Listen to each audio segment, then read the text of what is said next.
Paris നഗരം എന്ന് പറഞ്ഞാൽ ഒരുവിധ ആൾക്കാരുടെയൊക്കെ ഒരു ഡ്രീം ഡെസ്റ്റിനേഷനാണ്.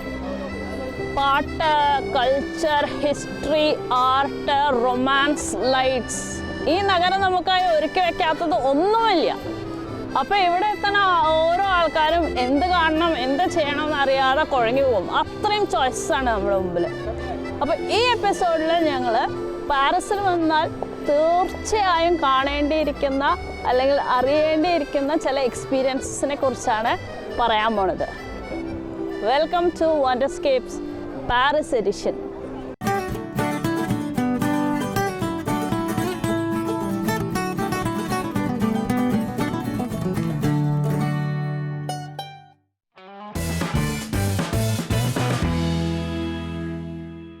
ഒരുവിധ ആൾക്കാരൊക്കെ പാരീസിൽ വരണത് തന്നെ ഐഫൽ ടവർ കാണാനാണ്.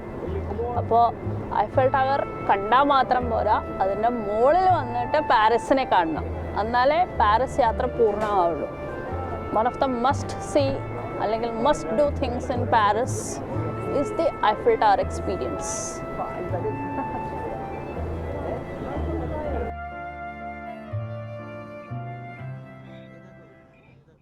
ഷാറ്റോ ദെ വെർസായ് പഴയ ഫ്രഞ്ച് രാജാക്കന്മാരുടെ കൊട്ടാരമാണ്. ഫ്രാൻസിൻ്റെ കലാ അല്ലെങ്കിൽ കൾച്ചറിൻ്റെ പ്രൗഢിയെ വിളിച്ചോതുന്ന ഒരു കൊട്ടാരമാണത്. അൺമിസ്സബിൾ.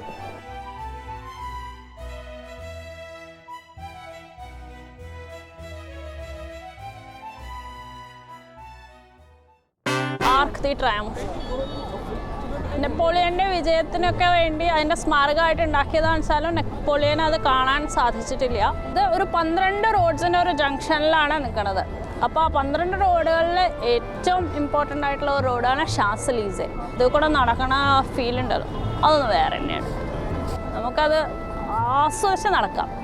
പിന്നെ ഇത് കാണുമ്പോൾ നമുക്ക് ഇന്ത്യ ഗേറ്റിനെ ഓർമ്മ വരും എന്നുള്ളതും ഇന്ത്യക്കാരാവുമ്പോൾ ഒരു രസം. പാരീസ് നഗരം മ്യൂസിയങ്ങളുടെയും കൂടി ഒരു നഗരമാണ്. ഏറ്റവും പ്രധാനം ലൂവ്രെ മ്യൂസിയം, പിന്നീടുള്ളത്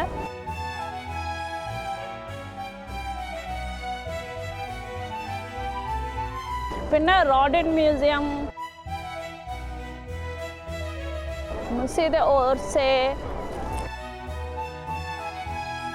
ലാ ഇൻവാലിഡസ്, അങ്ങനെ കുറേ മ്യൂസിയംസ് ഇവിടെ ഉണ്ട്. അതൊക്കെ പാരീസിൽ വന്നാൽ കാണേണ്ടത് തന്നെയാണ്.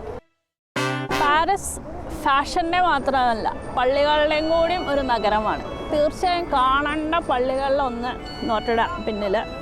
അത് കത്തിപ്പോയത് കാരണം ഇപ്പോൾ പബ്ലിക്കിന് എൻട്രി ഇല്ല. പക്ഷേ പുനരുദ്ധാരണ പണികളൊക്കെ നടക്കുന്നുണ്ട് തകൃതിയായിട്ട്. അപ്പോൾ വേഗം തന്നെ അതൊക്കെ ശരിയാക്കി നമുക്ക് അകത്ത് കയറാൻ പറ്റാം സമീപ ഭാവിയിൽ എന്ന് വിചാരിക്കുന്നു. അതേപോലെ തന്നെ സാക്രേ കോയർ,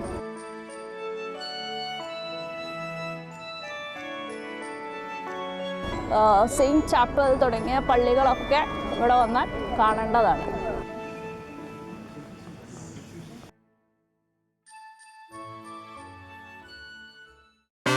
പാരീസ് അസ്ഥികൂടങ്ങളുടെ ഒരു നഗരമാണ്.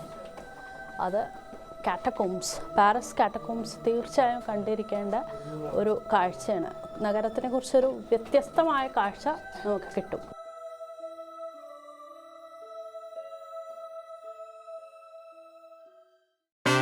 Hope on hop off bus tour. ഈ ബസ്സിൽ കയറി നമുക്ക് കാണാൻ മോഹമുള്ള സ്ഥലത്ത് ഇറങ്ങി കണ്ട് വീണ്ടും അടുത്ത ബസ്സിൽ കയറി അങ്ങനെ പാരീസിൻ്റെ ഒരു ഫുൾ ടൗണിൻ്റെ ഒരു കാഴ്ച നമുക്ക് ആസ്വദിക്കാം. സെയിൻ നദിയിലൂടെയുള്ള റിവർ ക്രൂയിസ്. പലതരം ക്രൂയിസസ് ഉണ്ട്, പല പല പ്രൊവൈഡേഴ്സ് ഉണ്ട്. അതിൽ ഏതാച്ചാൽ നമുക്ക് സൗകര്യമായി ചൂസ് ചെയ്യാം. നൈറ്റ് ക്രൂസസ് ഉണ്ട്, ഡേ ടൈം ക്രൂസസ് ഉണ്ട്, പിന്നെ കുറേ ഫ്ലോട്ടിംഗ് റെസ്റ്റോറൻറ്റ്സ്, പാർട്ടി, അങ്ങനെ പല പല പല ചോയ്സസും അവർ ഓഫർ ചെയ്യുന്നുണ്ട്. തീർച്ചയായും ഏതെങ്കിലും ഒന്ന് ചെയ്യേണ്ടതാണ്. കാരണം പാരീസ് നഗരത്തിൻ്റെ ഒരു വ്യത്യസ്തമായ ഒരു വീക്ഷണം ഈ ക്രൂസിലൂടെ നമുക്ക് കിട്ടും. ഒരു മെമ്മറബിൾ എക്സ്പീരിയൻസ് ആയിരിക്കും അത് നമ്മുടെ പാരീസ് എക്സ്പീരിയൻസിന് ആഡ് ചെയ്യാൻ. മിസ് ചെയ്യാൻ പാടില്ലാത്ത വേറൊരു സ്ഥലമാണ് ഡിസ്നിലാൻഡ്. പ്രത്യേകിച്ച് കുട്ടികളെ കൊണ്ട് വരികയാണെങ്കിൽ തീർച്ചയായും പോയിരിക്കേണ്ട ഒരു സ്ഥലമാണിത്. കുട്ടികൾ മാത്രമല്ല, വലിയവരും നന്നായിട്ട് എൻജോയ് ചെയ്യും.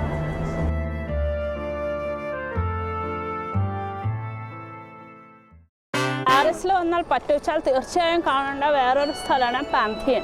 റോമൻ പാന്തിയൻ പോലെ ഒരു അമ്പലം പോലെ തന്നെയാണ് ഇത് പണി തുടങ്ങിയതെങ്കിലും അത് പണിത് വന്നപ്പോഴേക്കും ഒരു മുസോളിയമായി മാറി. പിന്നെ ഇവിടെ famous personalities like Victor Hugo, Marie Curie, Alexander Dumas ഇവരൊക്കെ അടക്കിയിരിക്കുന്നത് ഇവിടെയാണ് ഇപ്പോൾ. ഞങ്ങളുടെ പാരീസ് യാത്രയുടെയും അല്ലെങ്കിൽ അനുഭവങ്ങളുടെയും വെളിച്ചത്തിൽ കുറച്ച് ടിപ്സ് നിങ്ങൾക്ക് തരാം, നിങ്ങൾ ഇങ്ങോട്ട് വരാൻ ഉദ്ദേശിക്കുന്നുണ്ടെങ്കിൽ. ഞങ്ങളുടെ പേഴ്സണൽ എക്സ്പീരിയൻസ് എന്നാണ് ഞങ്ങളിത് പറയുന്നത്. ഇതൊരിക്കലും ഒരു കൺക്ലൂസീവ് ലിസ്റ്റോ ഒന്നുമല്ല. Tip number 1, beware of pickpockets. പാരീസിലെ ക്രൗഡഡ് ആയിട്ടുള്ള എല്ലാ സ്ഥലങ്ങളിലും ധാരാളം പോക്കറ്റടിക്കാരും ഒക്കെ ഉണ്ട്. അപ്പോൾ നിങ്ങളുടെ സാധനങ്ങളൊക്കെ എപ്പോഴും സൂക്ഷിക്കുക. ഞങ്ങളുടെ 1-2 ഫ്രണ്ട്സിൻ്റെ പാസ്പോർട്ടും പേഴ്സും ഒക്കെ അടിച്ചു പോയിട്ടുണ്ട്. എല്ലാത്തിനും ബാക്കപ്പ് കോപ്പീസ് ഒക്കെ കൊണ്ടേ വരാവൂ. B doubly careful. ട്രെയിനിൽ മാത്രമല്ല, അത് ഈ അട്രാക്ഷൻസിലും ഉണ്ട്. ബസ്സിലാവാം, നടക്കുമ്പോൾ ആവാം, ഷോപ്സിലാവാം, എല്ലായിടത്തും നമ്മൾ കെയർഫുൾ ആവുക. അത് ശ്രദ്ധിച്ചില്ലെങ്കിൽ ഭയങ്കര ബുദ്ധിമുട്ടാണ്.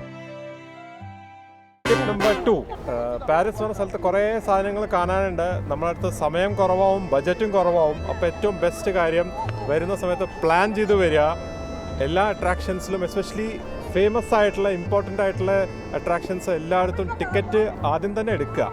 അല്ലെങ്കിൽ നമ്മൾ വന്നു കഴിഞ്ഞാൽ നിങ്ങൾക്ക് ഇവിടെയും ടിക്കറ്റ് കിട്ടും, പക്ഷേ അതിന് വേണ്ടി 2, 3, 4 മണിക്കൂർ ലൈനിൽ നിൽക്കേണ്ടി വരും. ബിക്കോസ് നമ്മൾ വരുന്ന സമയം പലപ്പോഴും വീക്കെൻഡ്സോ ഹോളിഡേയ്സിലാവും. അപ്പോൾ അന്ന് ഭയങ്കര തിരക്കാണ്. ബെസ്റ്റ് ഓപ്ഷൻ പ്ലാൻ ചെയ്യുക, ബുക്ക് ചെയ്യുക ടിക്കറ്റ്സ്. ആ സമയമാകുമ്പോൾ ആ അട്രാക്ഷനിൽ വന്നു കഴിഞ്ഞാൽ നിങ്ങളുടെ കാര്യങ്ങൾ വേഗം നടക്കുകയും ചെയ്യും, സമയത്തിന് നടക്കും. പിന്നെ ചിലത് ഓൺലൈനിൽ ബുക്ക് ചെയ്താൽ കുറച്ച് ലാഭമുണ്ട്. ടിപ്പ് നമ്പർ 3, നിങ്ങൾ പാരീസിൽ വന്നു കഴിഞ്ഞാൽ പാരീസ് പാസ് എടുക്കാവും ഏറ്റവും നല്ലത്. എസ്പെഷ്യലി കുറേ സ്ഥലങ്ങൾ കവർ ചെയ്യാൻ ഉദ്ദേശിച്ചിട്ടാണ് വന്നിട്ടില്ലെങ്കിൽ 2-3 ദിവസത്തിനൊക്കെ ആണെങ്കിൽ പാരീസ് പാസ് എടുത്തു കഴിഞ്ഞാൽ നിങ്ങൾക്ക് ട്രാം, ട്രെയിൻ, മെട്രോ, അതേമാതിരി പല മ്യൂസിയങ്ങൾക്ക് ഒക്കെ ആ ഒരു പാസ് ഉപയോഗിച്ചിട്ട് അഡ്മിഷൻ കിട്ടും. അപ്പോൾ സമയവും ലാഭമാണ്. ഓരോ സ്ഥലത്ത് പോയി ക്യൂ നിൽക്കേണ്ട ആവശ്യമില്ല. പല സ്ഥലത്തും ക്യൂ സ്കിപ്പ് ചെയ്ത് കയറാനുള്ള ഓപ്പർച്യൂണിറ്റിയും ഈ പാരീസ് പാസിലൂടെ നമുക്ക് കിട്ടും. ടിപ്പ് നമ്പർ 4, സാധാരണ പാരീസിൽ വരുമ്പോൾ താമസം ഈ സെൻട്രൽ പാരീസ് അല്ലെങ്കിൽ മെയിൻ സിറ്റി ടൗണിൻ്റെ സോൺ 1 ആവില്ല. നമുക്ക് താമസിക്കേണ്ടി വരിക, കുറച്ച് വിട്ടിട്ടാവും. Primarily cost point of view നിന്ന് best way of covering Paris ഞാൻ കണ്ടിട്ടുള്ളത് മെട്രോ അല്ലെങ്കിൽ ഇവിടുത്തെ സബ്വേ എന്നാണ് അവരിവിടെ പറയുക, ആൻഡ് ബസ്സസ്. ഫാസ്റ്റാണ്, എക്കണോമിക്കലാണ്. അതെ, public transport is very good. അത് മെയിൻ അട്രാക്ഷൻസിന്റെ അടുത്ത് എല്ലാം ഉണ്ടേനും. അപ്പോൾ നമ്മൾ പ്ലാൻ ചെയ്താൽ നമുക്ക് സുഖമായിട്ട്, ചീപ്പായിട്ട്, ഫാസ്റ്റായിട്ട്, കൺവീനിയൻ്റ് ആയിട്ട് നമുക്ക് അവിടെ എത്താം. ടിപ്പ് നമ്പർ 5, പാരീസിനെ ആക്ച്വലി നല്ലോണം അടുത്ത് കാണാൻ അല്ലെങ്കിൽ എക്സ്പീരിയൻസ് ചെയ്യാൻ ഏറ്റവും best way discover Paris on food. നമ്മൾ നടന്ന് കണ്ടാലാണ് അതിൻ്റെ ഒരു എക്സ്പീരിയൻസ് നമുക്ക് ഇതാവും. അപ്പോൾ കുറേ ദിവസം അല്ലെങ്കിൽ ഒരു 3-4 ദിവസം ഉണ്ടെങ്കിൽ എന്തായാലും ഒരു ദിവസമൊക്കെ നിങ്ങൾക്ക് പാരീസ് ഒന്ന് നടന്ന് കണ്ടു കഴിഞ്ഞാൽ അതൊരു വ്യത്യസ്തമായ അനുഭവമാവും. അപ്പോൾ തീർച്ചയായും അതൊന്ന് ട്രൈ ചെയ്യണം. പാരീസിലെ മെസ്സി അട്രാക്ഷൻസിൻ്റെ സജഷൻസും പിന്നെ ടിപ്സും ഒക്കെ അടങ്ങിയ ഈ എപ്പിസോഡ് നിങ്ങൾക്കൊക്കെ ഹെൽപ്ഫുൾ ആവുമെന്ന് വിചാരിക്കുന്നു. പാരീസിലേക്ക് വരുമ്പോൾ പ്ലാൻ ചെയ്യാനും മറ്റും. ഞങ്ങളുടെ ചാനൽ ഇനിയും കണ്ടുകൊണ്ടിരിക്കുക, കാരണം പാരീസിലെ അട്രാക്ഷൻസിൻ്റെ ഒക്കെ ഡീറ്റെയിൽ വീഡിയോസ് വരാനിരിക്കുന്നേ ഉള്ളൂ. അപ്പോൾ അതൊക്കെ കാണാൻ വേണ്ടി ചാനൽ സബ്സ്ക്രൈബ് ചെയ്യുക. ഞങ്ങളുടെ ഈ വീഡിയോ ഇഷ്ടമായിച്ചാൽ ലൈക്ക് ചെയ്യുക, ഷെയർ ചെയ്യുക, അഭിപ്രായങ്ങൾ കമൻറ്റ് ചെയ്യുക. അടുത്ത പാരീസ് കാഴ്ചകൾ കാണാൻ വേണ്ടി സ്റ്റേ ട്യൂൺഡ്.